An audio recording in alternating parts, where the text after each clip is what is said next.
We faced a huge number of challenges in making Uncharted 2 Among Thieves.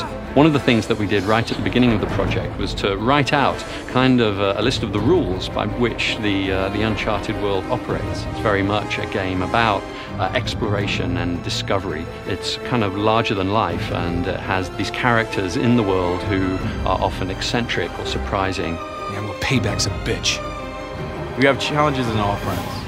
It's how do you create a grounded character in a grounded setting, trying to get the pacing right, not only in the story and the cutscenes, but in games, so they actually start playing the way that we're drawing them in the story. They need to look and react that way in the game as well.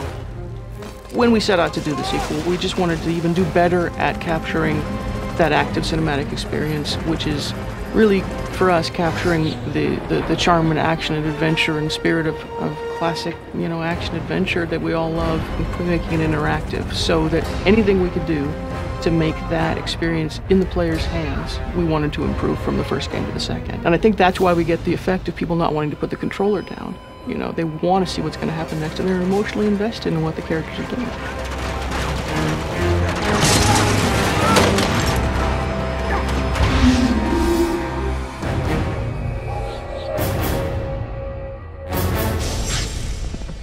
He's got a really unique character in Nathan Drake, so we really wanted to delve deeper into the character, figure out what makes him tick, and expand the cast of characters to allow him to have a lot of different individuals to play off. Nate, this is Carl Schaefer. How are you feeling? I think within the video game landscape, he stands out. I mean, he's got a real relatable character. He's an everyman. He's fallible. Nate. No, Elena, I'm done. Now, come on, I'm through playing the hero. We knew that we wanted to expand on his character, to explore flaws and conflicts without losing what we thought was at the heart of our story, which is humor and charm. Yeah, good luck, pal. I mean, that's almost impossible to... Oh, you did it. Nice. And, there's even elements of romantic comedy, which I think is unusual in games. If it makes you feel any better, my relationship with Flynn is strictly professional. Really? Mostly professional. Oh. True character is defined by the choices a human being makes under pressure. So that's what we try to do with Nate, is throw something at him that just pushes him enough, right, up against the wall, that forces him to kind of be cunning and skillful, and then thus become the hero in the story. And that becomes sort of the core of the story, is seeing, when people are put in a crisis, their real character comes out. And then how the people he surrounds himself with, his friends and his colleagues, react to the same crises, and what that says about his character. We've got Sullivan and Elena and a new character, Flynn, who's a longtime partner and associate of his, and Chloe Fraser, who's his sort of new romantic interest. I'm sorry, do you have a plan to go along with that grenade? Yes, I do. And all these people sort of are satellites around him that reflect different aspects of his personality and pull him in different directions. And then we want to just see what happens when the shit hits the fan. We can't just leave him here to die. He is as good as dead already, and so are we if we don't go now. Then go. Yeah, nobody's stopping you.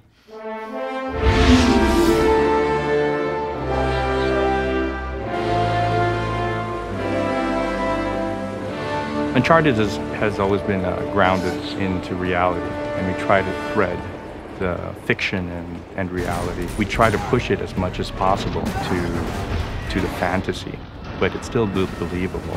We've always wanted this very lush and colorful world. We want just vibrancy in all of our textures, detail. It's just all about detail, detail, detail. Some of us actually been to the Gompas in Nepal and Tibet, and we look at the location and the culture and how rich the architecture is, and just how they've developed their culture and the colors and the design. And sometimes reality is better than almost anything you can create.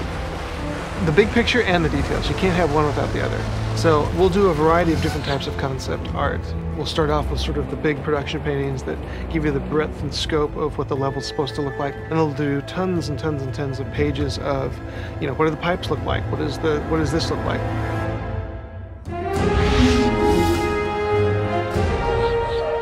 When we set out to figure out the stories, we know that we always want to base it on a real-life historical mystery. Our catalyst for this story was a real-life story about Marco Polo.